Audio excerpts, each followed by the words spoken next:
Welcome, welcome, welcome. It is Tuesday. It is the 2022 version of July the 25th, I think. I'm not sure though. Could be a date or a day late or early on that one. Weird. Can't even remember what day it is these days. How's everybody doing? How's everybody doing? Back here with me, Sean, back at the Spurs Talk Show. Quick one for me today, guys. Not an awful lot to talk about. The one piece of news that I found interesting was in the Chronicle. The Northern Chronicle, I think it's called. Well, Bugsy doesn't want to go for a walk today, so we're going to walk back. Lee Ryder, the journalist, reliable journalist apparently, he says Tottenham, the interest in Newcastle player Allan Maximin is real, and that there's been confirmed reports that Tottenham's agents, or scouts rather, have been sent and seen at Newcastle games, both I think in pre-season or at least over the last couple of months, to get a kind of deeper player analysis or scouting report on Allan Maximin. So, yet another name linked to Tottenham's incoming list. We've already signed 6. Conte wanted 6. He's got 6. We all want more. I think most people would suggest we need a centre-back and some sort of creative midfielder.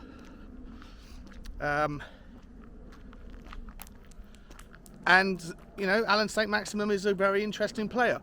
He's what some people call the seeing eye test wet dream, because he's very tricky, he's very difficult to defend against, he's brilliant at step overs, his turn of pace is excellent, acceleration is phenomenal. And to most people who watch the game, they think he's an absolute danger man and a threat. A bit like Traore, I guess, right? But other people say, and I haven't done analysis on this, but other people say that when you put him up against the stats of what does all that effort and, you know, sort of shiny toys and tricks, what does it actually translate into? And the stats will tell you not an awful lot. So he's on the list. Love to know immediately, just quickly, I'll ask you now, what do you think about ASM, Allan Maximin? He's someone that you wouldn't mind? And if you say yes, you'd like him, were you also somebody who wanted Traore? And if you say no, you don't want him, were you also somebody that said no to Traore out of curiosity? But he's on the list, right? Alongside, how many other players have we been linked with in that role? James Maddison, Zaniolo from Roma, Memphis Depay, Christian Eriksen before that. Obviously they're different type of players, but they still play in the advanced role. There's probably half a dozen players, right, that we've been linked with and still have ongoing links with. And so on that basis, I thought it'd be interesting to do a stat review for that position of all the players we've been linked with. And we're going to do that this afternoon or this evening, 6 p.m. UK time, 1 p.m.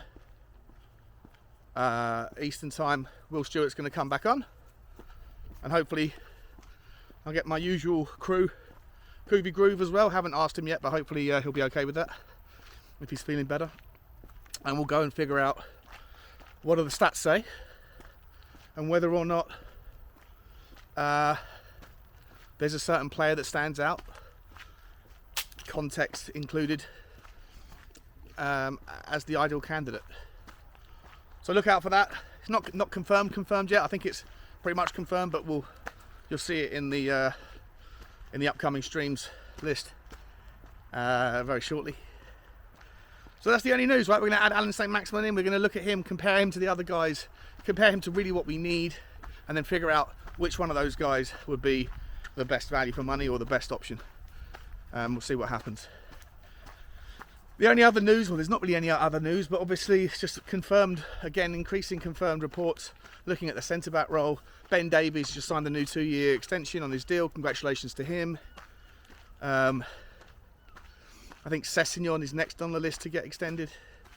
That'll be cool for him as well.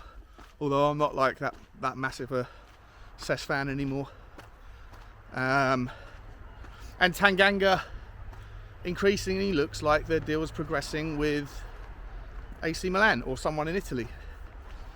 So on that basis, you'd have to imagine that, like, if that happens, if he does go, then one of two things can be true, right? Either Joe Rodon stays and becomes the backup if we don't sign anybody else, or Joe Rodon leaves and then we're forced to have another centre back, because at the moment you could argue we have the first team of, say, Dyer, Davies, Romero, and backups of Longley, Rodon, Sanchez, if Tanganga goes. But if Rodon goes as well, you know, then we have nobody. So we definitely need a centre back. But even if neither of them go, we're still not that strong there, are we? If you get, you know, God forbid you get one injury to Romero, then you're already a significantly weaker defence. And if you then get a second injury to Dyer, then your starting centre backs are Ben Davies, Joe Rodon, Davinson Sanchez. You know, it's not. It's really not. I know, and some people are saying that Clement Longley could possibly play. Bugsy, come here, please. Come here. But some people are saying that Longley could possibly play in the middle. I don't think he could. I just don't. I don't see him doing that well there. Aerially, he's not the best, and you know, he's more of a ball-playing player, a ball-playing defender. Whereas your central centre back, you need to be more of a rock, don't you? So, yeah, interesting. Hopefully, there's 2 more signings to come in. Hopefully, there's a hell of a lot of players to go out, but there's no real news, so I'm not going to bore or take up any more of your time. See you this evening, guys, 6 p.m. I'll look out to make sure it's confirmed. I don't want to let anyone down. Love you all, and as always, guys, bye bye.